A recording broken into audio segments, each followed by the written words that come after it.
Ladies and gentlemen, welcome aboard the Wright Flyer. I'm Randy Wright, and I'll be your captain on this solo flight special edition of our state-of-the-art radio program. Folks, this will be the final boarding call, so if you please, claim your seats, fasten your seatbelts, kick back, relax, and enjoy the show while I go ahead and delve into the pre-flight checklist. Well, folks, as we are gearing up to head into the 9th nationally televised Gutless Opposition Party, or GOP, debate for the Palmetto state of South Carolina, there's one thing that continues to linger on the hearts and minds of a great majority of the American electorate, and that is just who in the heck is Donald J. Trump? He's come into this election cycle like a storm, and he's been an unprecedented candidate. He's able to swirl up media attention with the snap of a finger, and he seems to do this effortlessly. It's as though he is the Teflon candidate who can do no wrong, and his followers are completely mesmerized by him. And part of what is driving his campaign forward is his stance on the illegal alien problem that is plaguing the southern border of the United States. But the illegal alien problem goes beyond that. It goes to people who have gotten some sort of visa to stay in this country, and they overstay their visa, and the Department of Homeland Security has absolutely admitted that they have exactly no idea as to what is going on with respect to it. It's this type of absolute corruption in government and this incompetence that seems to go from the top down of the government edifice that is propelling Donald J. Trump's status as an outsider, a political maverick who is going to shake up the political scene and change everything for the better. In a sense, he is pushing a messianic type vision for himself, and that seems to be resonating with a lot of the American voters. But when it comes to actual policy positions, and when it comes to deeply held core beliefs, the Donald becomes a bit more murky, a bit more of a stage act, for lack of a better term. We don't know exactly who Donald J. Trump really is. We know the persona that he tries to put on, but when you look back at his past, and even to his own words, how he came out recently and said that he's a bit of a political chameleon and that he's able to change his colors to fit the particular audience, it starts to really raise some questions, or at least it should raise some questions, because if you don't know who the man is, just as we didn't know who Barack Hussein Obama was when he first vied for the highest office in the land, that leaves us open to the sort of bait and switch that we have experienced with this entire 2 terms of the Barack Hussein Obama regime. And I, for one, believe that that is one of the last things that we need in this great representative republic of ours. We need the people to feel comfortable. We need the people to know that the country will go back to the right direction. But in order to accomplish this, we absolutely have to know who the candidate is and what they are trying to purvey. Now, with Donald J. Trump, there's the documentary that he put out in 2011 that is painting him in a very glowing light. There's his numerous appearances on reality television programs, such as his own The Apprentice. Of course, this is all carefully crafted stagemanship. We could call Donald J. Trump the P.T. Barnum of the real estate mogul world. For those of you who don't recall, P.T. Barnum was a very successful circus showman of the 19th century who is alleged to have coined the phrase that there's a sucker born every minute. Well, is that exactly what we want to be doing here in the United States? Is that the type of person that we want to hand over the reins of political power to when the country is in dire economic turmoil and dire economic straits? Now, we know that some of the detractors of Donald J. Trump, including the now Texas radio entrepreneur Glenn Beck, who is attempting to create his own alternative information media outlet, had once said that Donald J. Trump would be the man to solve the economic and financial crises facing the United States of America. But the problem is that perhaps, yes, he could be the man to do that, but from the private sector. His brash and abrasive personality may not be well suited for that of President of the United States. And then he touts himself as being the master of the deal, pointing to the book that he allegedly wrote but was actually co-authored with a ghost author called The Art of the Deal that explained his rapid-fire growth in the 1980s. You see, Donald J. Trump himself hails from Brooklyn, New York, the son of Fred Trump, another management mogul of the real estate world who seemingly pulled himself up by his bootstraps. But the true claim to fame for Trump's father was using political connections to build up this vast real estate empire, which he then expected to hand down to his sons. He was teaching them at a very, very early age the arts of that type of lifestyle. But New York of World War II and just a little bit beyond is different than it is today. And the type of cronyism that most Americans who go to the voting ballots despise, that type of the thing that they despise the most, this chameleon crony capitalism that just reeks of corruption, that is the staple of what Donald J. Trump was built upon. And it's interesting to note that there was a documentary that came out back in 1991 called Donald Trump, What's the Deal? It was an expose that looked into the rather shady dealings of the New York billionaire businessman and real estate mogul. And Donald J. Trump was none too happy about learning of the existence of this film.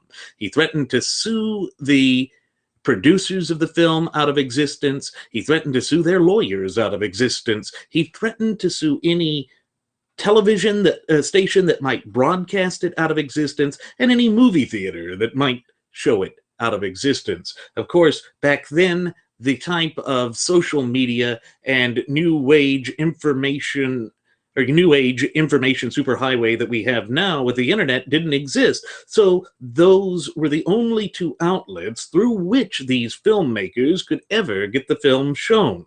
And I have a clip from it. Something that speaks to the heart of what Donald J. Trump is, an anathema, an enigma, all wrapped up in a contradiction. And that is the amazing thing. Keep in mind that one of the first things I said at the opening of today's solo flight was that Donald J. Trump's entire campaign has been built upon the edifice of going after the illegal alien problem that plagues the United States. But what would you say if you knew that the tower that he is most famous for constructing in the heart of Manhattan, Trump Tower, was actually built by illegal aliens? Well, folks, you don't just have to hear it from me. I'll play this little clip from the documentary that Trump sought to destroy. The building of Trump Tower was the true art of the deal. Saving money was the key. Chapter 1. Hire the cheapest demolition contractor you can find, even though he has little experience. Trump hired William Kosicki, whose principal business was window washing. Kosicki, in turn, hired what became known as the Polish Brigade, more than 200 immigrants with no working papers who were paid one-third the union rate and worked under difficult conditions. Years later, deny you ever knew they were there, even though you visited the site. They were sleeping in. Now, folks, what's so incredible about that is you see the same type of rhetoric that Trump is using today. First, you make a brash, vulgar statement, and then you swell up a lot of, media attention surrounding it, and then you deny that you ever even said it. It's the same thing that he's doing with his support of universal health care. It's the same thing that he's done with respect to his opponents in this 2016 election cycle. This is not the sort of thing that a principled leader does. This is what a showman does. This is what a P.T. Barnum does. And it goes back to that infamous quote, and, it may be debatable whether P.T. Barnum ever actually uttered the words that there's a sucker born every minute, but it applies to the type of showmanship for which he was famous for, creating those fake exhibits at freak shows and trying to pass it off as the genuine, authentic, real deal. Well, that's the sort of thing that we're getting from Donald J. Trump. He sits there and he says that he is the master of the deal. The only thing that he is the master of is the crafting of this false image, a mask which he displays to the public, and trying to create this untouchable, indomitable image of himself. But the reality of it speaks a far different story. It speaks to a troubled past, a past in which there are mob connections which just simply cannot be ignored. Yet Donald J. Trump wants you to ignore this. He doesn't want you to think about what he really did. He was using illegal alien labor from Poland in order to shirk having to pay the typical wages. Now, I am no fan of labor unions. I know that they are a nefarious force that are used to destroy capital in this great country of ours. Nevertheless, I don't like the methodology that was employed and implemented by Donald J. Trump in order to cut corners. It just has all of the signs of your classical organized crime boss trying to run a syndicate in the heart of one of the most corrupt cities in all of the United States. These are simple facts, but they're being swept under the rug. You have his little charlatan cheerleaders like former Alaska Governor Sarah Palin and little orphan Annie Toto Coulter, who's going, yep, yep, yep, yep, yep, yep, yep, yep, yep, yep. Look, Ted Cruz, he's slimy. Yep, yep, yep, yep, yep, yep, yep. Button it. Slimy doesn't even begin to touch what Donald J. Trump was doing with the construction of Trump Tower. To now come and build his entire campaign on trying to correct and fix the illegal alien problem that is just basically exacerbating the American people as they see their way of life, their culture, and their national identity come under direct threat. We don't play games with our sovereignty. We don't play games with our fundamental and unalienable rights. But to everything, for Donald J. Trump, he sees the world as a game. He even created a board game in the 1980s that proved to be a flop. And it was all about making money, all about pushing up your image. Now, making money in and of itself is not a bad thing. But to make money in a way that is deliberately destructive of others, to cheat your investors, why? Just because you can, that is a problem. Because we can't just cheat the popular sovereigns in this country. Folks, if you do that, you're voting in somebody who's going to cheat you. He's going to build his power base off of your power and influence, and he's going to hoodwink and swindle you. This is the alarm bells that should be sounding off in the ears of every decent, hardworking, red-blooded American citizen. The man plays a game of claiming to love and support the people. But really, it's just an act. It's just a charade to bring the people into a false sense of security with respect to the Donald and what he's attempting to do. Everything is about his goal. And you see, folks, this is again why Jeremy and I have reiterated so many times on past episodes of the Wright Flyer that our fundamental and unalienable rights are non-negotiable. They're non-delegable. They should not be handed over to a person that is clearly a showman. He is absolutely acting down the line of there's a sucker born every minute. But don't let him bamboozle you, America. Don't let him pull the wool over your eyes. This man has pushed for progressive politics out of the Fabian society his entire adult life. He has played risky gambling games with other people's money and oftentimes has come up short. And then he lies about what it is he's doing.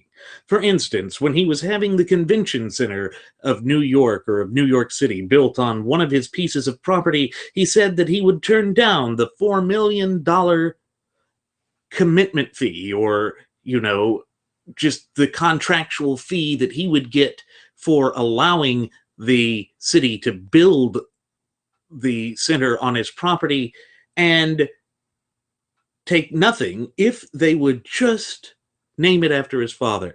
Well, the $4 million figure was bunk. It was bovine excrement. In fact, his real, actual fee was more down the lines of $600,000. So New York just decided not to name it after his father. But he used that as a publicity stunt. So it goes to show that his mastery, even 30 years ago, was all about creating media hype, in surrounding himself with this media image for himself, which he controlled and dominated. And it's a master of showmanship. It's really what he is. But folks, when we are electing a leader for this country, it's not just a showman. We need somebody who has an established track record of standing up for our shared principles and values as outlined, contained, and mandated within the clear and concise language contained within the four corners of our shared Constitution. Now, I can already hear some of the out-of-tune trumpets playing in the background, squeaking in their high-pitched hyperbole-style voices, saying, "But Randy, Ronald Reagan was only an actor." Ronald Reagan actually had a proven track record as the governor of the state of California. He had shown his abilities of political leadership in various other roles, such as with the Screen Actors Guild. Yes, that was a union position. Yes, in his second term, he wound up being much more left-wing than popular imagination has made him out to be. That being said, he was, at least for his first term, a very principled conservative and acted to support the Constitution.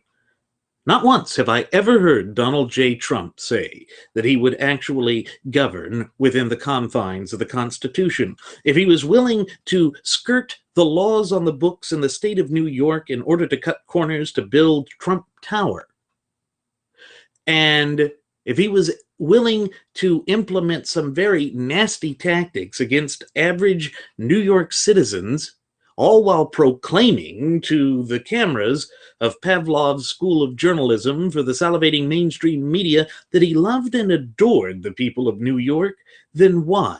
Why would we want to hand the reins of political power over to such a charlatan, especially when our country has suffered under 2 terms of one of the worst charlatans in living memory? You see, that would be an act of sheer stupidity and insanity. And I happen to know that the American people are not insane, nor are they stupid. So, it's just important to let people know exactly what it is that this man stands for, what it was that he was attempting to pull off here, and why he is seeking even greater power. You see, the chameleon statement of Donald J. Trump from just recently should be enough to explain the mindset of the man who is vying for the highest office in the land. He actually believes that he can pull a fast one on the American electorate, because he certainly doesn't believe that the American electorate is as good as he is. There's this personality flaw with him that the documentary from 1991 clearly put on display. When talking to his sister-in-law at the time about some Louis XIV furniture. We're talking very old furniture of the best quality. He was whining about how much it cost. And he had one of his architects with him, and he said, "Surely the stuff I'm building is better than this. Surely." And the architect said, "Actually, I'm having trouble recreating something of this build quality." "Well, surely I can get better than this. You're going to make it better. You're just going to make it better." That's the type of personality that he has. Reality doesn't play into it. That's why he almost has the same type of field around him, for lack of a better descriptor, that the late CEO of Apple, Steve Jobs, had, to where he could just change reality or make people think that reality was changed to, inflate the value of what he was trying to peddle, but in fact it was subpar most of the time. Now, there is nothing wrong with trying to polish an image, with promoting yourself, but it must be based in honesty. And clearly, when you're wanting somebody to be the president of the United States, or if you're wanting to convince people that you are qualified to wield the reins of political power in this great representative republic of ours, there needs to be the character trait of honesty. And I'm sorry, folks, the way that he was sitting there saying he was using the best quality material, all of this and that, and yet he was sending illegal alien Polish immigrants out to build it, oftentimes stripping wires, hot live wires with their bare hands, with a mob-affiliated boss, because it was the cheapest that he could get, and that it could be put on a fast pace. That is a dangerous position. And then one of the other things he did, because the building that was standing where Trump Plaza stands now was a beautiful architectural building. It had great Art Deco style sculptures. It was a true artifact of New York City. It was one of the landmarks of the city. He vowed to the public in front of the cameras of the salivating mainstream media that he would preserve that. But then when he found out how much money it would cost to preserve some of those friezes and panels, he just ordered it to be, jackhammered. So he promises the world, and yet he fails to deliver. And you know what that sounds exactly like, ladies and gentlemen? Just look at the current occupier of 1600 Pennsylvania Avenue and tell me we haven't seen 2 terms of this grandiose, verbose, brash, braggadocio style of going forth, promising the sun, the moon, the stars, the entire universe, and delivering a plate of excrement. That is what we have come to expect from the type of charlatan that currently holds the White House. Why on earth would the American people in their right mind then turn around and hand the reins of power from one narcissistic dictator to another narcissistic dictator? That is not something that the United States should be doing. And it doesn't take much to see the truth of what Trump has done, to see the types of fallacies that he has built his entire empire upon. The way that he attempts to crush people and to destroy them and to demoralize them, all for the purpose of promoting himself. And I see these same traits being repeated on the campaign trail. Recall the way that he made fun of that reporter that had a disability. It was all to bolster himself. Again, maybe acting off of the same type of P.T. Barnum mindset and philosophy that no publicity is bad publicity, so that all publicity is good, even if it's negative publicity. That may explain why he is pushing these sorts of vulgarities that really are unbecoming of someone who wants to wield the reins of power in this country. I think it utterly disqualifies him from being our next commander-in-chief. He is supposed to be vying for a position to represent the entire body politique of the United States of America. That means he's also supposed to be the spokesman for the popular sovereigns in this country. And if you go back to the way that our founding fathers had intended for this country to be established, it was based on the notion that the ultimate wielders of sovereignty in this great representative republic of ours is we, the people. It's why that is the first line and the preamble to this great social contract that exists between every decent, hardworking, red-blooded American citizen and the federal government. But it's more than that. You see, our entire system's based off of a natural law principle that is timeless. We have to follow the tenets of the natural order of things. But Donald J. Trump is not a man who seems capable of following the natural order of things. He seems to be so narcissistic in his personality that he wants to rewrite reality to fit himself.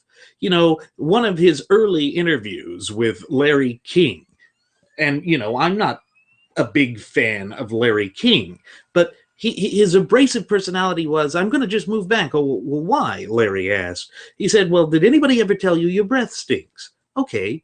So his breath stinks. So what? It is not polite. And people are going to jump up and down and scream now. I can already hear it. The Ann Coulter types. Yep, yep, yep, yep, yep, yep, yep. But you've declared war on political correctness. Yep, yep, yep, yep, yep, yep, yep. You're a hypocrite. Button it, Annie. Button it. The reason politeness matters is it shows that you have the character to be president, that you can be diplomatic.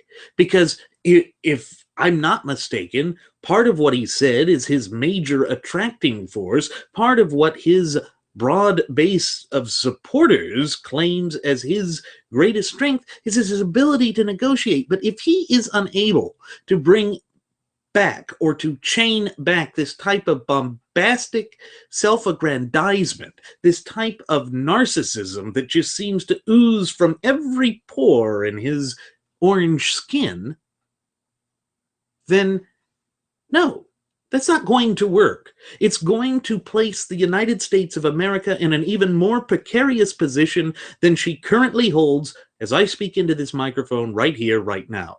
We need better than that. And I think the American people are smart enough to see through this type of facade that he has created, this type of web of deceit and lies that has no place in an open and honest society like that of the United States of America. Maybe it's wishful thinking on my part, but I don't believe so. I look out and see the true principled conservatives scratching their heads saying, what is it about this man that is really so great? What is it about this man that would actually shake up the Washington so-called establishment? You see, the problem is Trump's history with politicians, greasing the palms of those progressive politicians whose entire intent and purpose was to destroy the United States just to get what he wants, is not the sort of leader we want for the president. It may be the only way to conduct business in the empire state of New York, but you hear right in that phrase right there, the empire state. The United States of America is not an empire. We've already got a problem with an imperial-style president. We need to go back to a representative Republican form of government. We need to pick and coalesce behind a candidate who absolutely stands up for our fundamental and inalienable or unalienable rights as endowed to us by our Creator and as codified, protected, safeguarded, uplifted, and promoted by our shared Constitution. And right now, folks, there is only one candidate on that stage who absolutely personifies and promotes that position, and that is Texas Republican Senator Ted Cruz. The whole problem with the Donald J. Trump is that he is in it for himself. That has been the name of the game. That is what his whole art of the deal is about. And that has been the way that he has conducted himself his entire adult life. But you see, folks, this is again why it's so important to say that the United States of America is not a business. It cannot be run like a business. The United States of America is the political representation of the popular sovereigns, we the people. It is a sovereign entity that has powers which were delegated by we the people to the various levels of government. And we need somebody who understands that and would adhere to that and return all levels of government, whether it be municipal, county, state, or federal levels, back to strict adherence to the natural law tenets that absolutely underpin this representative Republican form of government of ours. That is the only way we are going to kick off a renaissance here in the United States of America. But folks, his approach doesn't just stop there. Donald J. Trump has also been accused of using eminent domain and other nefarious tactics in order to try and push people out of a property in which he wanted to do something different with that property. The one that has come to the forefront in this 2016 presidential election cycle dealt with an Atlantic City property in which an elderly woman was still living in her family home, in which he wanted to use eminent domain to take that house, tear it down, and construct a limousine parking lot on the property. Ultimately, he proved unsuccessful in court, and that casino no longer exists. It's one of the things that he went bankrupt on all those years back. But what it speaks to is that when it comes to the rights of private property and the rights of tenants and people who are currently living somewhere, Donald J. Trump is not the people's billionaire, as he would like everyone to conclude that he is, based off of the charade that he displays to the graduates of Pavlov's School of Journalism for the salivating mainstream media. Again, it's all about Trump. It's all about this narcissistic image that he wishes to portray with respect to himself that will dominate media coverage and make him appear as though he's some great magnanimous business tycoon and mogul who is brilliant and great and wonderful. You see, it's always about self-promotion, just like P.T. Barnum was all about self-promotion back in the 19th century with his great three-ring circuses. Remember, the Barnum and Bailey circuses were touted as the best show on earth. Well, Trump has always touted his buildings as the best on earth, his resorts as the best on earth, and that he is the smartest businessman and the master of the deal. But here's the thing, is it really the art of the deal, or is he making a deal with the devil? That is what we, the popular sovereigns in this great representative republic of ours, must come to terms with. We must determine whether or not he is actually qualified to reign in this country as president, to rule as president. You see, he's from the Empire State. He believes in an imperial style presidency. He runs his great real estate empire as an emperor. And we've already suffered for these past 8 years under the yoke of the Barack Hussein Obama regime, in which the little banana republic commandant actually fancies himself as an emperor. I don't think that the American people want to hand the control of the helm of the great United States of America to another narcissistic egomaniac that will just continue to plunge this country towards further degradation, deplorable conditions, and destruction.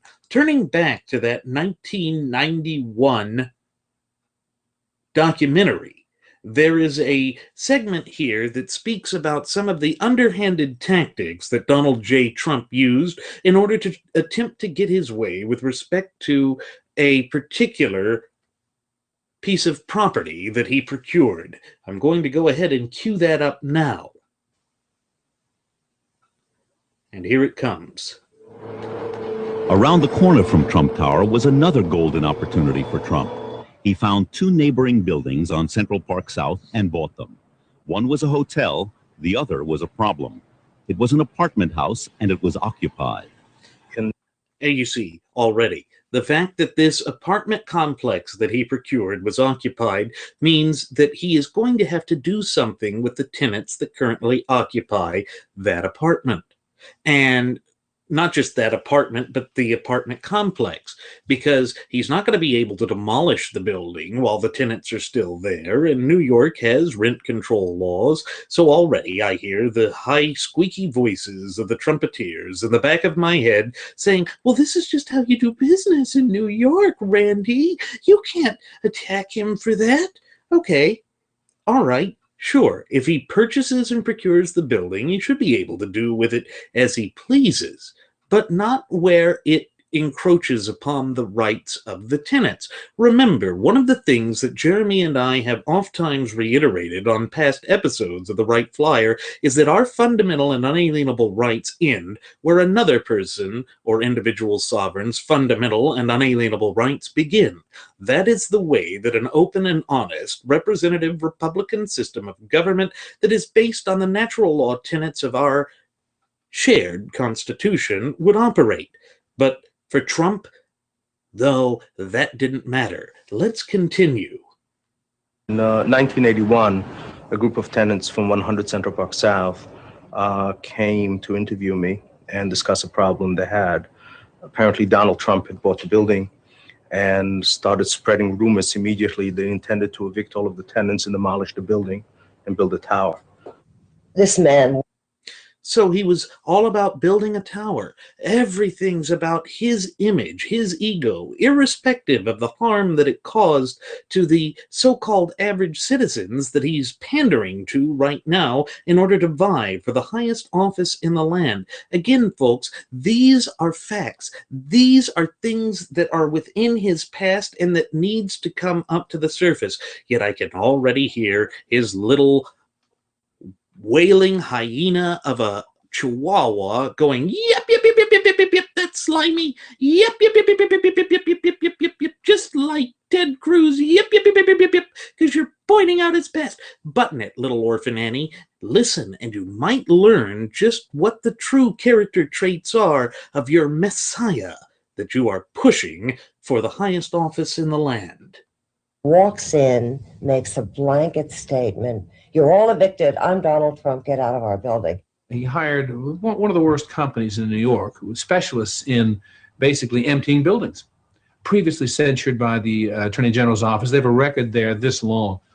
And that firm went to work on us. And we were told by the superintendent that they were going to begin looking into our sex lives, our drinking, is anyone a homosexual or a lesbian, and what are all these, where are the weak spots of the tenants? And they were going to find them. Tenants were being approached and told that you better move out, because if you don't move out now, or you don't allow us to put you somewhere else now, you'll be evicted and you'll have nothing. You'll be thrown into the street. And a woman knocking on. So remember, one of the things that Donald J. Trump has said in response to the eminent domain charge that has been levied against him, particularly in the last Granite State debate there in New Hampshire, when El Jefe was going after him. He was saying that, well, you know, these people, they make a fortune when they, get bought off. You know, it has to be fair market value. You know, fair market value actually doesn't speak to actual value, and it doesn't speak to sentimental value. And one of the fundamental and unalienable rights enjoyed and exercised by the popular sovereigns in this great representative republic of ours is absolutely the right to own property.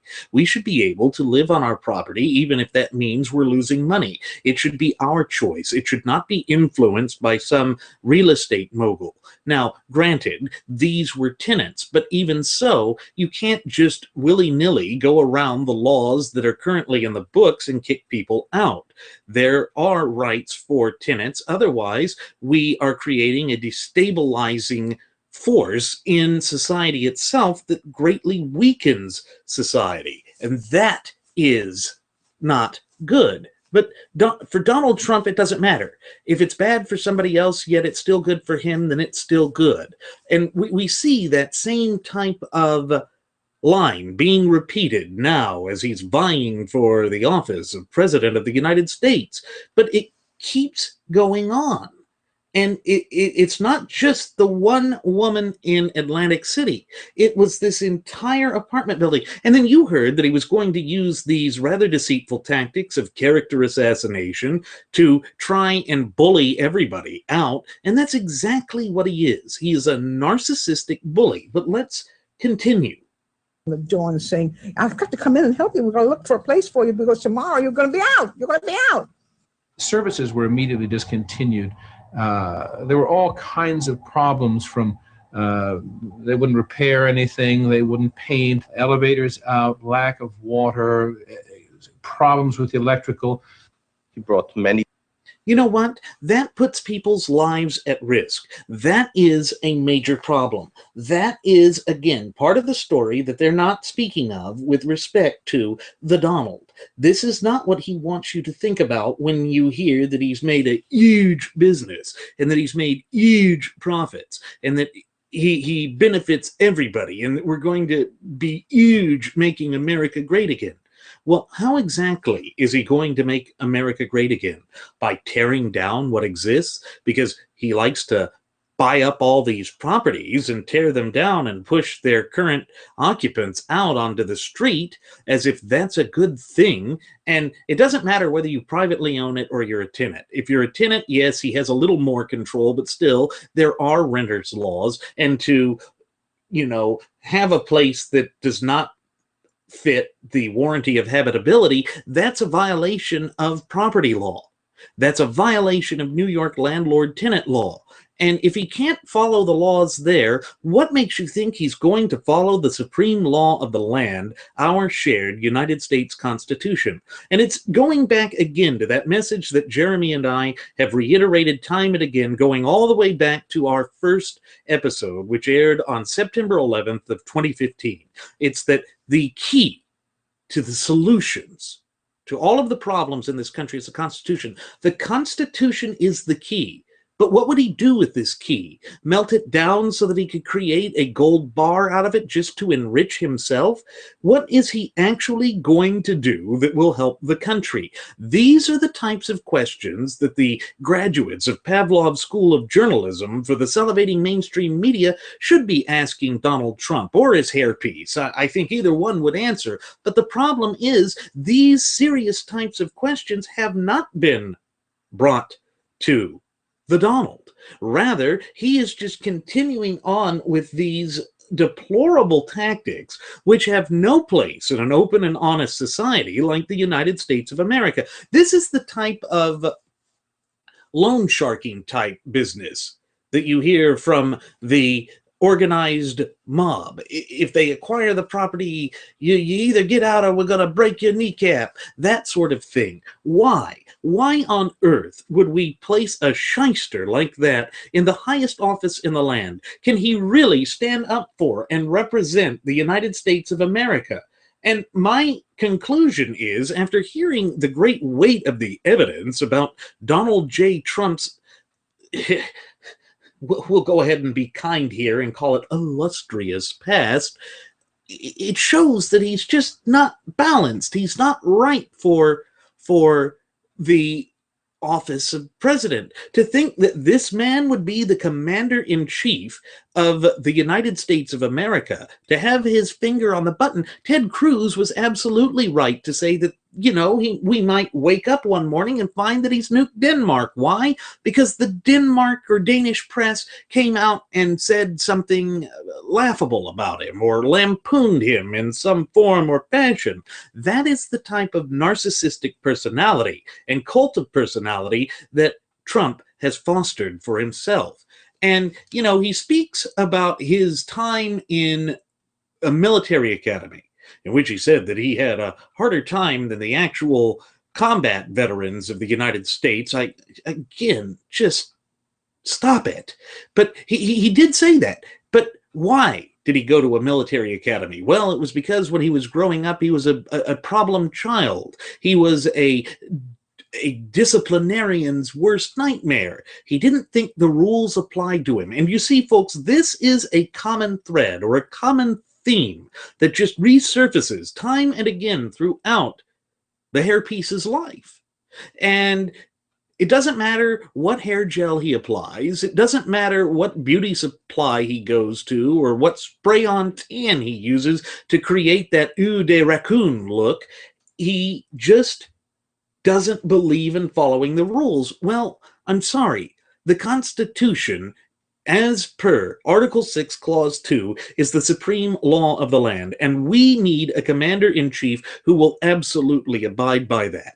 Because the major problem that we have in this country, whether it's this staggeringly weak and tepid economy, whether it's the businesses of the United States leaving due to the highest corporate tax rate in the free world, or what have you, it's all from a departure from the key. Remember, the Constitution is the key that will bring this country back to the prosperity that we have come to know and expect in decades past. The problem is Donald J. Trump isn't going to play by those rules. Donald J. Trump is an autocrat. Deep down, he's an authoritarian. And I know that in this election cycle, that is really playing well with huge swaths of the American electorate. But you have to stop and think, folks, if he doesn't care about the tenants in his own building, then how do you think he is going to care about your fundamental and unalienable rights? If we think about him running something as a business, then we have to look at the way he's run businesses.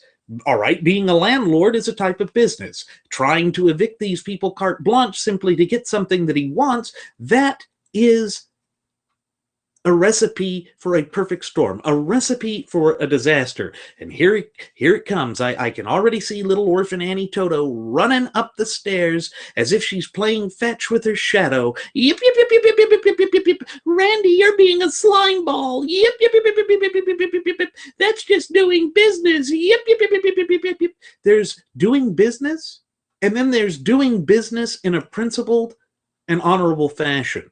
Remember that one of the greatest things that our founding fathers said when they were joining together, risking everything for the ideal of liberty and for an autonomous United States of America, they pledged their sacred honor.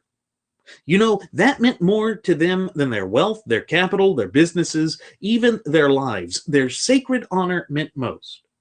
But when you look at somebody like a Donald J. Trump, you have to sit back and ask, what honor? You know, sacred honor, does that even cross his mind? Does he even know what the term means? And does he even know that it was that sort of sacred honor that our founding fathers treasured most? You see, they'd be willing to go through the fires of hell to build this country, to go through the long, bloody ordeal that was the American War of Independence in order to ensure that their sacred honor stayed intact and that the American people could be the popular sovereigns that they are with their sacred honor intact. You see, these are the types of realities that we need to keep in mind. And it's why I say that when you are going to apply any yardstick or measuring stick to determine whether someone is qualified to wield the reins of political power in this great representative republic of ours, that the only litmus test that matters is the Constitution. Why? Because the Constitution is everything. It is the key. It defines who we are as a people. It mandates the proper scope and application of government, and it is what allows the people as sovereign individuals to be the entrepreneurs that can push this nation to lofty heights that it was never dreamed imaginable before. You know, previously unimaginable heights. But it has to come through the Constitution. And the Constitution cannot be stepped upon so that the ego of the person who possesses the highest office in the land can be satisfied. He has an insatiable thirst for dominance, power and control. He ran his real estate empire as a dictator. But we don't want another dictator in the White House, folks. We have suffered through 2 terms of one of the worst dictators of living memory under the Barack Hussein Obama regime. You know, it has been alarming to leap from one constitutional crisis to another constitutional crisis under the Obama regime, and I fear that it would be even worse under a Donald J. Trump regime. But folks, we also have to consider that Donald J. Trump, at least with Gallup, has been polling with the highest negatives ever since that has gone into effect. Now, granted, I don't put a lot of weight or credence or belief in polls. Polls can be very wrong, but there is something about the idea of this brash personality. This personality that is out only for itself and willing to step on anyone and anything that gets in his way, you know, damn the torpedoes, for lack of a better term. Yes, I don't see that as being something that can win in the general electorate. You know, he keeps touting that a lot of Democrats are going to cross over and vote for him. Why? In the primaries? Okay, stop and think about that for a moment. Okay, they cross over during the primary. How are they going to vote in the general election? They'll probably vote Democrat again. And this is all just to push a Republican candidate that really cannot win. And sure, there's going to be all sorts of data and all sorts of idle, meaningless conjecture and speculation that is going to come out and say that Donald J. Trump can win this. But I just don't think that he can. And even if he does, then what does that leave us with? Does it leave us with this dictatorial landlord that just marched into the middle of a building that he just procured without any warning and said, everybody who lives here, get the hell out? You know, that's not the type of characteristic that I want for a president. That's like an Andrew Jackson type presidency. Now, Andrew Jackson may have done some good things for the country, but the way that he used and abused the power of the executive branch of government is deplorable. We talk about the Trail of Tears as being one of the worst black marks on American history. It was Andrew Jackson that said, you know, the Cherokee Nation may have won this case in the Supreme Court. Now let's see them enforce it. He disregarded the law. And anarchy and chaos ensued as a direct result. And we would have more of the same under a Donald J. Trump, just as we have had under these 2 terms of Barack Hussein Obama. Folks, history matters because it teaches us and allows us to make fairly decent, solid predictions as to how future conditions might be if the circumstances and scenarios are similar enough in condition as to what happened in the past. You know, it's why that old adage that we all know, that those who fail to learn from history are doomed to repeat the mistakes of the past, takes on such an air of importance. The reason for that is that you can see the same type of scenarios. History is cyclical. You know, that's one of the major problems with the Marxist dialectic or the Communist Manifesto. Marx absolutely believed that linear progression is the only way that history moves, that history is strictly, by its nature, linearly progressive. But nothing could be further from the truth. History is cyclical because human nature is cyclical. No matter what time period we live in, we still have similar approaches, similar thought processes. We may look at the world differently, and the world may be vastly different, but the core and key components of the human persona and the human psyche have not changed that much. And so we can see that Donald J. Trump's past, the way that he's run his businesses in the past, would not translate well with being president of the United States. And worse yet, it is completely incompatible with the natural law tenets that underpin our shared Constitution and this great representative republic of ours. Little Orphan Annie Toto can be yapping off her mouth and frothing at the mouth and throwing out all of these anti-Semitic statements and all of these vulgarities like her idol, Donald J. Trump, but it doesn't change the fact that most of what the American people are sick and tired with respect to politics as usual, is the willingness to cut deals with the Democrats. Well, Donald J. Trump has been in bed with the Democrats time and again throughout his business career. Whether he was in a liberal area, so-called liberal area, let's just call it a leftist area, because liberalism, as it is now, is a bastardization going all the way back to the 50s, and Zygmunt Dobbs lamented that in his magnus opus, Keynes at Harvard. But even when he was in, swing areas or conservative areas like Palm Beach, Florida, he wanted to handpick the candidates to get his way with certain things. And that didn't play well with the people of Florida.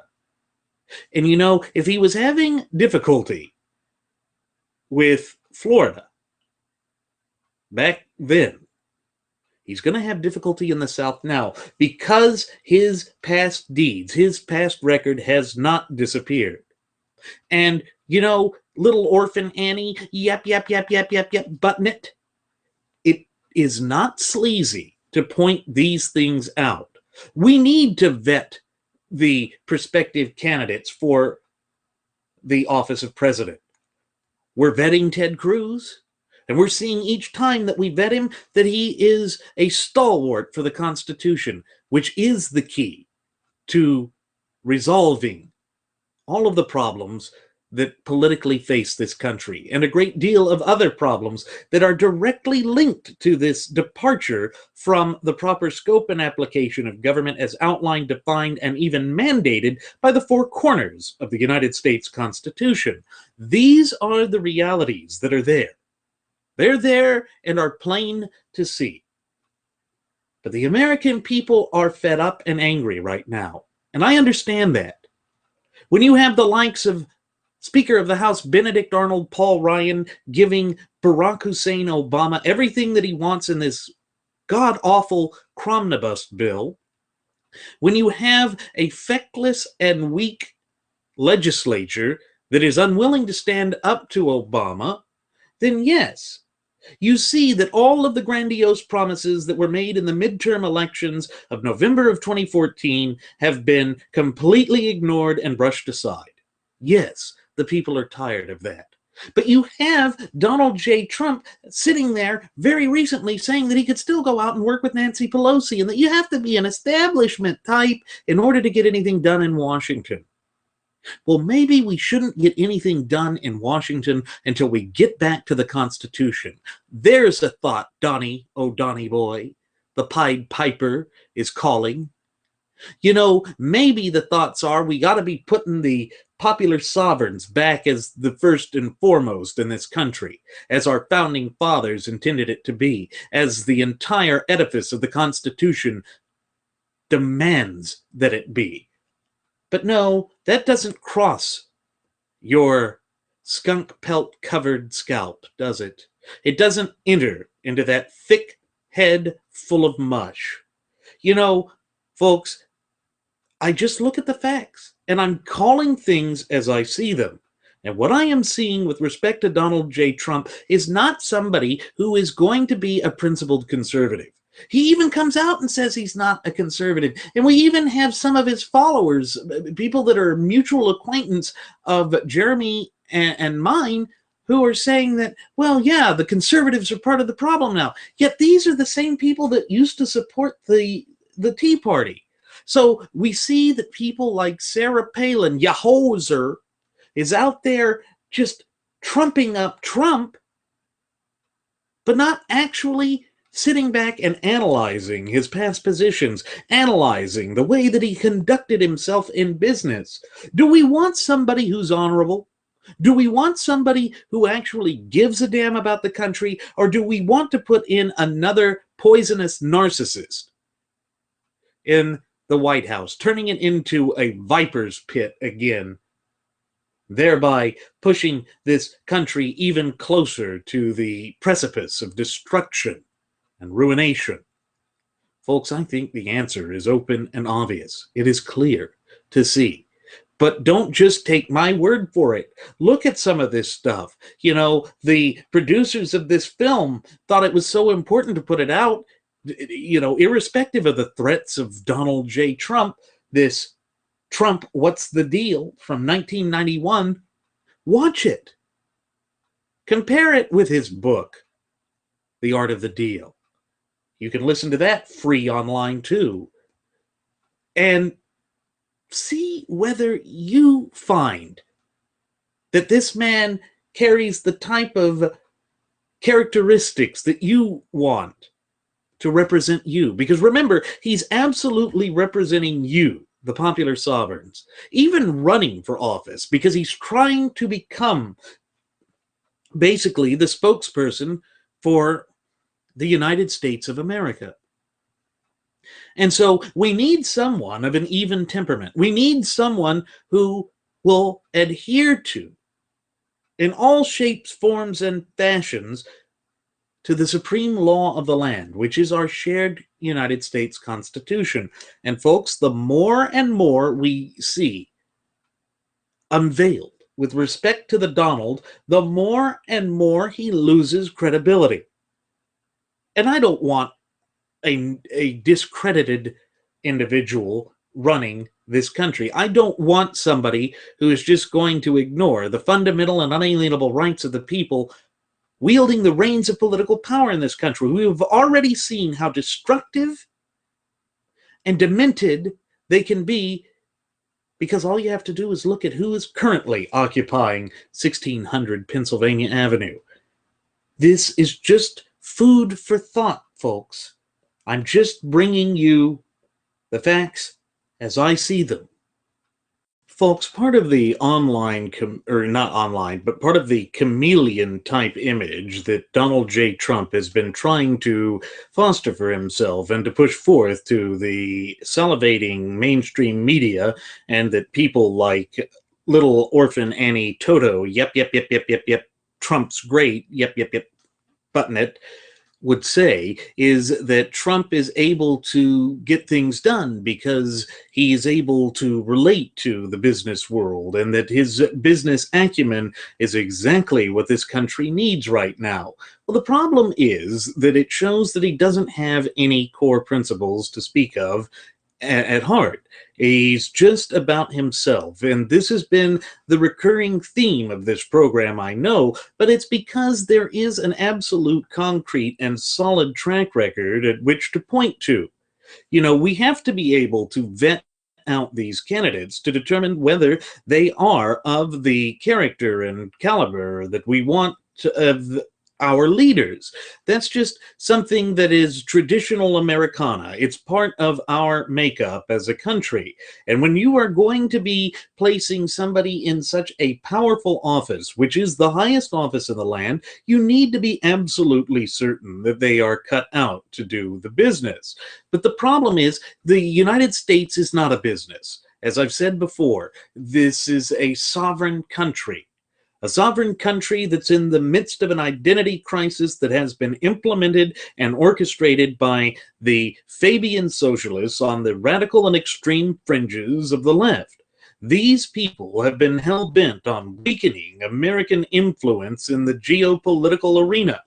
And Donald J. Trump has kind of repeated that too with his statements on Iraq. Whether Iraq was a mistake or not, it wasn't George W. Bush that destabilized the Middle East. And Jeremy and I have both frequently said that George W. Bush was not the great paragon of conservative values and virtue that we would have hoped from a Republican president. But it was actually the failed policies of leading from his behind that we have seen with respect to Barack Hussein Obama that led to the destabilization of the Middle East. His friendly policies with the #1 funder of terrorism and terrorist groups like Hamas in Iran, allowing them to have a nuclear deal, that is problematic. And of course, we have the boisterous Donald J. Trump going in front of the cameras of the salivating mainstream media saying that this is one of the worst deals in history. It's huge.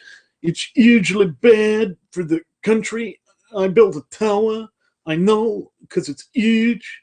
Okay, that's great. We need more than that type of hollow, empty, meaningless platitudes. We need somebody who is going to be a principled constitutional leader.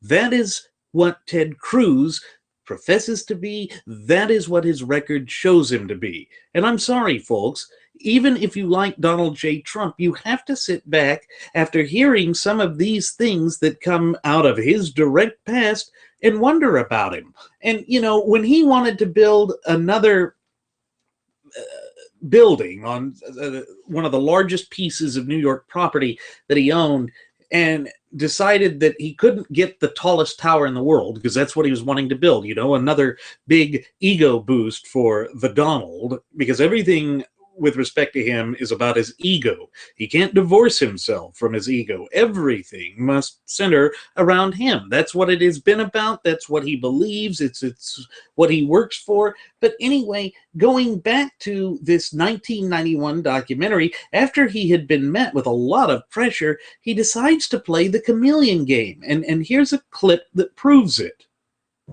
It took years, but those numbers finally began to impress even Trump.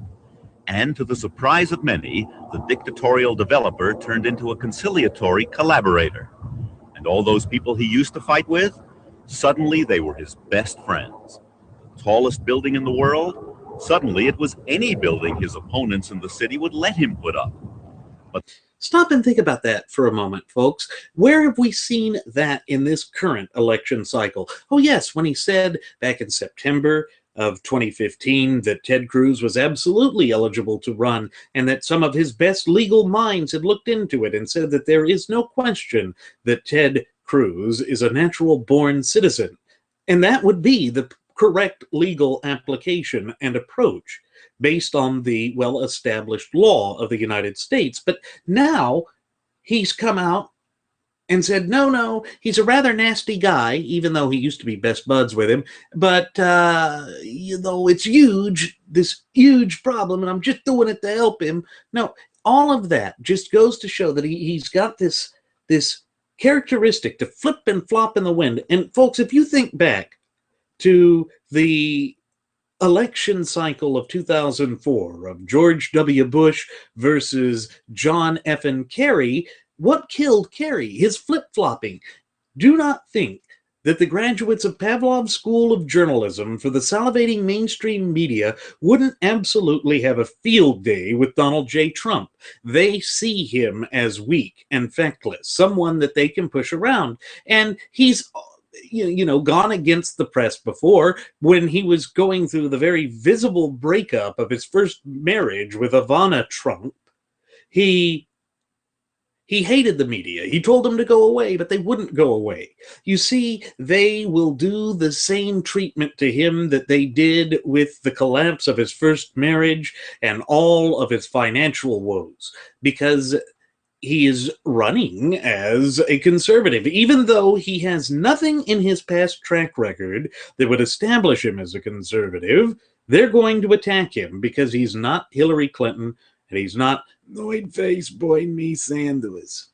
You see, he is just as malleable, if not more so, on his so-called principles as the gangbang of 8 proponent, the chief pimp of that bill, the chief gangbanger for it, Marxist Rube E-I-E-I-O. You see, they are cut from the same cloth, folks. It's just that one makes no bones about the fact that he's been involved and invested in politics his entire life, whereas the other tries to claim he's a huge outsider. Yet he has greased the palm of a bunch of American-hating progressive politicians who are hell-bent on destroying this great representative republic of ours. This is not something that can be ignored. It is not something that I think Trump will be able to rectify. You know, folks, again, I have to say that while I cannot tell you how to vote, nor do I even want to tell you how to vote, I do ask that you apply the principles of our shared Constitution as the only litmus test that matters in determining whether or not Donald J. Trump is qualified to run for office. Because the whole thing is, you see this type of duplicitous, intellectually disingenuous argument that has been fronted by the Trump train time and again. And is that really what we want for this country when we are in such dire straits right now? I think the answer, once again, is open and obvious, that we do not want this sort of travesty to befall this country unless we are so clearly deluded, like the lapdog of the little orphan Annie Toto. Yip, yip, yip, yip, yip, yip, yip, yip, don't attack Trump. Yip, yip, yip, yip, yip, yip, yip, yip, yip. Cruz is not a natural-born citizen. Yip, yip, yip, yip, yip, yip, yip, yip. I dated Bill Maher. Shut up, Annie. Shut up. And Sarah Palin, ya hoser, you shut up too. Because what you are doing is you're putting yourselves and your own personal interests ahead of the better interest or the common good of the American people. The common good that is the fundamental and unalienable rights that are enjoyed by the American people. You're pushing forth a charlatan on us, and that can have irreparable consequences and harms on the country at large. But you've sold your soul for the devil. It's not the art of the deal. It's the art of the squeal. And Donald J. Trump has been consistently inconsistent, folks. We saw just in that documentary that he had flip-flopped on his positions. But how does it play out even more so? What did Donald J. Trump do to rectify his own past in the past? Like almost everything else in Trump's life, this project's future remains uncertain. You see, folks, that's it. With Donald J. Trump, we are faced with uncertainty because he contradicts himself at every turn, because he doesn't hold any core principal values. Maybe that's why he attracted a Sarah Palin, who was just out to clutch on to relevancy. You know what, Sarah Palin? You need to rewrite your book, Going Rogue, to being outgamed by a rogue. Maybe what you meant by going rogue is that you want the government to go rogue, to encroach upon the fundamental and unalienable rights of the true popular sovereigns, we the people. Maybe that's what you've meant all along.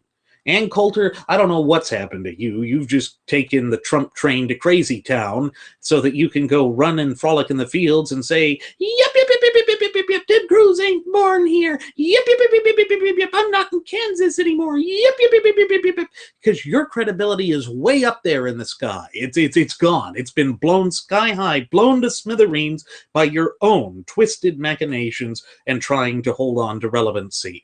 But you see, folks, we here in the United States of America deserve better than that. The American people deserve to have their government return to strict adherence to the undeniable natural law tenets and principles that underpin this great representative republic of ours. That is what the people hunger and yearn for, and I am just not seeing that sort of approach being utilized or implemented by the Donald. The Donald sees things as a game. Everything is a game. And we just can't ignore that. So what were Trump's games? Well, what did he think he could get? He thought that he could just do anything that he wanted. And, you know, it goes to this idea of him saying that, well, Ted Cruz is owned by the banks. You know how I know this? Nobody knows banking like I do because I'm Donald J. Trump. Well, here's the problem. Donald J. Trump built his empire off of other people's money. Man, there is lying behind it an idea, I think an idea ultimately about immortality. This thing about Donald's going to die. And you see, immortality. Success. There's the gambler's analogy. You got to keep rolling the dice, and you got to keep rolling bigger. Back in 1989, most people thought Trump was one of the richest men in the world. When we started asking questions about his wealth, Trump gave us this letter from his accounting firm. It said he had $700 million in cash. The letter made it look as if Trump could write a check for that amount on the spot. He forgot to mention that most of the money was tied up in credit lines from his banks. credit lines from his banks. So even going back to the 80s, Trump was at least half owned by the banks. And yet he's going to detract from Ted Cruz because Ted Cruz made a mortgage, or not a mortgage, but a loan on and put up his own assets as collateral with the bank where his wife works. That's not ownership by a bank. Ownership by a bank is where you try and build a real estate empire and then you gamble too much with it and it becomes too much for you to handle and it starts to collapse all around you. And then you declare bankruptcy to cheat your investors. That's the sort of person that Donald J. Trump is. That is what he would bring to the forefront if he were to ever wield the reins of political power in the United States. And again, folks, if he skirts around laws to get what he wants, what is to say that anything prevents him from skirting around the Constitution, particularly when it comes to the rights of the popular sovereigns? You see, folks, we have the natural law for a reason. We have the Constitution for a reason. We are a nation of laws, not of men, for a reason. Those reasons have been shoved down into the abyss of popular imagination, as Barack Hussein Obama has ignored it for all 2 of his terms in office. If we handed the reins of political power over to the Donald, wouldn't he do just more of the same? Hasn't his track record from going back to growing up under his father, utilizing political deals to mistreat tenants all the way back in the 1940s up to today being a problem? The way that he treated tenants so that he could build a tower, and his just insatiable desire to build the tallest tower in the world, first in New York, then in Los Angeles, and being rebuffed in both places, does that not say that he is not balanced, that he is not approaching this in a common sense fashion? Well, you know, when he was in Palm Beach, Florida, when he bought the largest house in the neighborhood, and that's a very posh neighborhood, he wanted the entire airport to move for his own personal pleasure because he didn't like the planes flying over. It was too close. So he's going to tell the entire community that had paid in to have this built, this great international airport built, that it needed to be moved. But he wasn't going to pay for it, just like he didn't pay for any of his empire. He built it off of other people's money, and then he cut and run when it came time to pay the piper. You see, folks, when you have somebody who acts in such a duplicitous manner as that, there is the uncertainty that was mentioned in this great 1991 documentary called Trump, What's the Deal? You see, folks, it explored his past, right up to the point of when there were criminal allegations that were swirling around his first construction foreman for Trump Tower, the one that was using all of those illegal aliens from Poland to build it. His sister, who was then an acting U.S. attorney, came out and said, you don't mention his name. And then when she became a federal judge, handpicked by Bill Clinton, none other than Bill Clinton, the same lady that Trump said would make a fantastic Supreme Court justice, who has abused the doctrine of eminent domain to enrich Donald J. Trump, and is very, very, very radical on a lot of left-wing ideologies, using nepotism for all of this. Remember that this is an election cycle where we would potentially be changing or shifting the balance of the Supreme Court. And if his sister was put on there, heaven help us. Heaven help us. She has been a consistent Fabian socialist. And Donald J. Trump himself had been, up until he decided to throw his hat in the ring for this election, a consistent progressive Fabian socialist. And so when you stop and look at his checkered past, and compare the positions that he held in the past and some of these grandiose, braggadocio statements that he's made in the past, and hold it up to a constitutional lens, you'll see that absolutely what he is vying for does not line up with the Constitution. He's just a man who's going out for himself. And haven't we suffered enough under the two terms of Barack Hussein Obama with respect to this?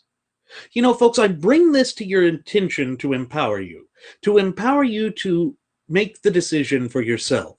As I've said before, I will not deign myself to such a position as to claim to tell you how to vote.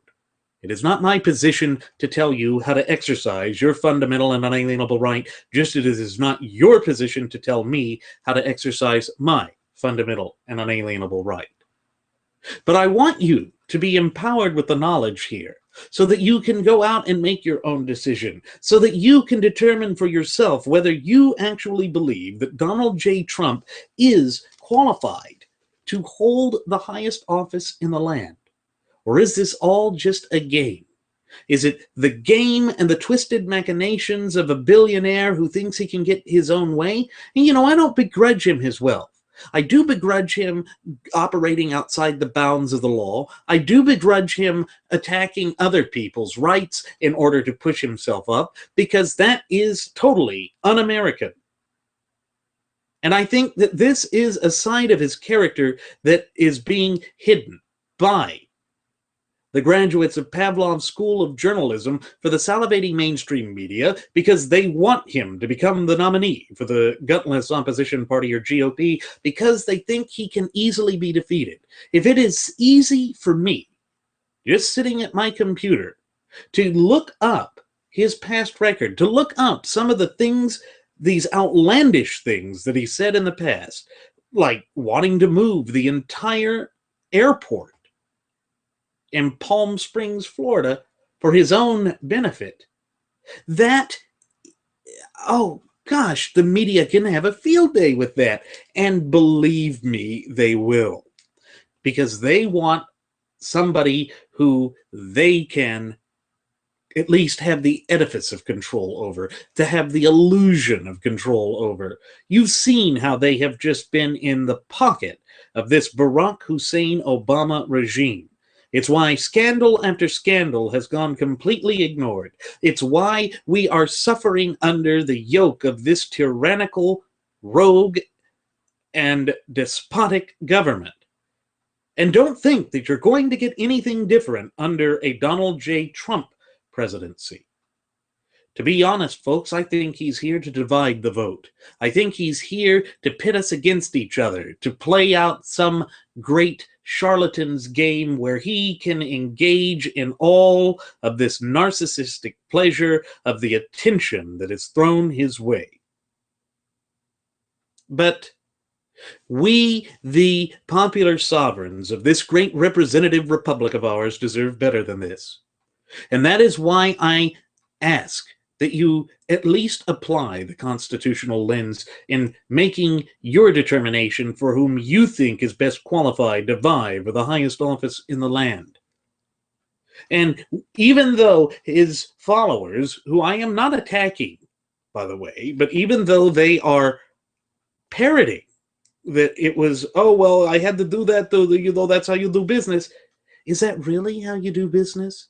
Is that how you do business in a way that you would be willing to go home to mom and dad and say, gee, this is how I do business. I screwed hundreds of people, thousands of people, millions of people out of their life savings, or out of their homes, or out of their apartments, and just to build a tower that's huge so that people will like me because it's huge? No. I don't think that the vast majority of Americans would sit back and say that that is the way they would want to conduct themselves. You know, when it comes to running the country, we have to recall that the country is part of a natural order, and it goes all the way back to the fundamental building block of the family. Now, one of the things that Donald J. Trump has said during this 2016 presidential election cycle is that former President Bill Clinton's past infidelities are absolutely fair game. He said that. And so that means his past infidelities are fair game, where he was, creating a false image to the media while cheating on his first wife, then leaving her, then having a second wife, cheating on his second wife with a third wife. These types of infidelity is going to hurt him. It's going to hurt him if he's going to try and push himself as a paragon of conservative value. But being the chameleon that he is professed to be, he's going to try and shirk out of that in any way. Just as he shirked out of his financial obligations by declaring bankruptcy because he mismanaged his Atlantic City casinos. Why? Because his ego got in the way. All right, we're looking at a country that is facing a $19 trillion plus debt. If he couldn't handle his own debt, and the nation cannot declare bankruptcy, by the way, if he couldn't manage his debt, how is he going to be able to manage the national debt? How is he going to implement constitutionally feasible, real-world, practicable solutions that are going to make this country robust again? And it's all about that slogan, that bumper plate slogan. Remember, he created a game that was all about himself, about his real estate tycoon things. I guess it was like an updated version of Monopoly, but it was all about being famous and rich and just doing everything for the money. That's his vice. That's his addiction. He can't separate it from himself. And so if he can't do his own business finances, if he is owned by the banks while he projects that onto his opponents, how is he going to run this country? These are serious questions. These are serious questions that have not really been asked. And this eminent domain thing is going to be a major problem for him. And it's going to be something that the graduates of Pavlov's School of Journalism for the salivating mainstream media are going to hit him on time and time again. They're going to hit him repeatedly. Why? Because they sense that there is blood in the water there. And that almost guarantees that he can't win, because he's already rubbing a lot of decent conservatives the wrong way. He's already rubbing the base of the party the wrong way. Because, okay, he's getting consistently, about 40% of the vote? That means that the majority, at least 60%, or more than half at least, would be opposed to him. That's not good. And right now, the only reason that Ted Cruz hasn't gotten higher numbers than he's currently getting is because we have the detente members of the gutless opposition party with Marxist Rube EIEIO and El Jefe Jebe Bush and John the Mushroom Kasich staying in the race. These guys ought to take one for America and drop out. Let us go back to the Constitution.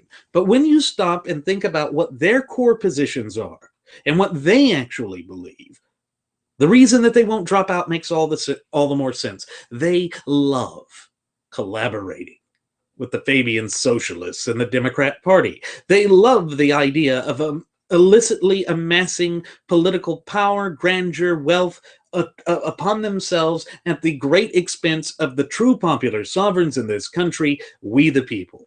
These are the things that we see. And the fact that Donald J. Trump has had people like Bob Dole come out and throw his support behind him, and even a Jimmy Carter coming out and saying that if he could pick the Republican nominee, it would be Donald J. Trump because he has no core values. That's exactly the problem that we're facing. And we already know that that is going to be the narrative spun out by the graduates of Pavlov's School of Journalism for the salivating mainstream media.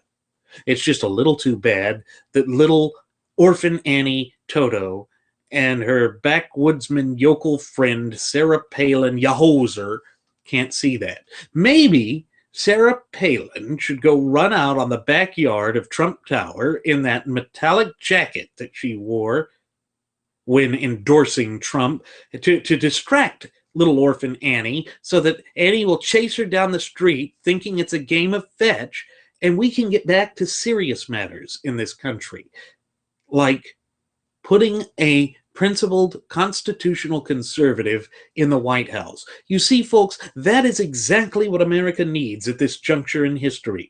This election cycle is of the utmost importance because this is the election cycle where we are going to determine whether we continue down the failed Fabian socialist policies that we have suffered under these two terms of this Barack Hussein Obama regime, or whether we will once again embrace the Constitution, because we are at the breaking point, folks.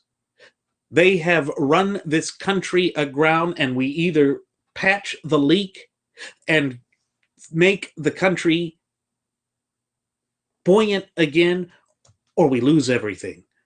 And that's not fear-mongering. That's not radical speaking on my part. That is just me saying the facts, just the facts as I see them.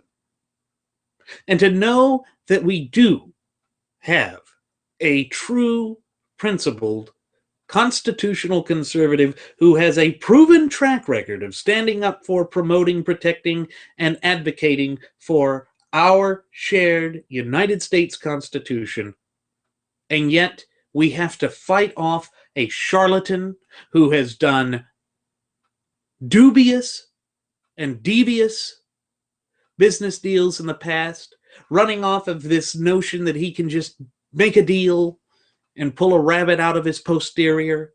That troubles me. It troubles me because it shows that he's not serious, that it's all about him, that he only cares about him, whereas Ted Cruz absolutely cares about the popular sovereigns in this country. Folks, that is the food for thought that we need to keep in mind as we approach these pivotal primary votes. We need to coalesce behind the constitutional conservative who actually gives a damn about this country. Now, I'm not going to tell you how to vote. I'm just telling you that's my opinion with respect to this. You can disagree with me all you want. I'm just calling it as I see it.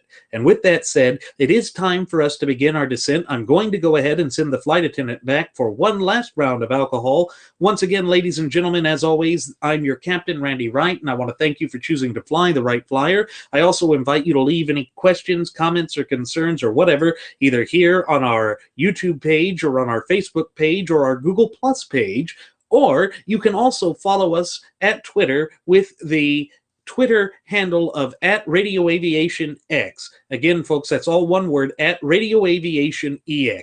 Thank you again for choosing to fly the Wright Flyer, folks. Hope to see you next time. Do take care.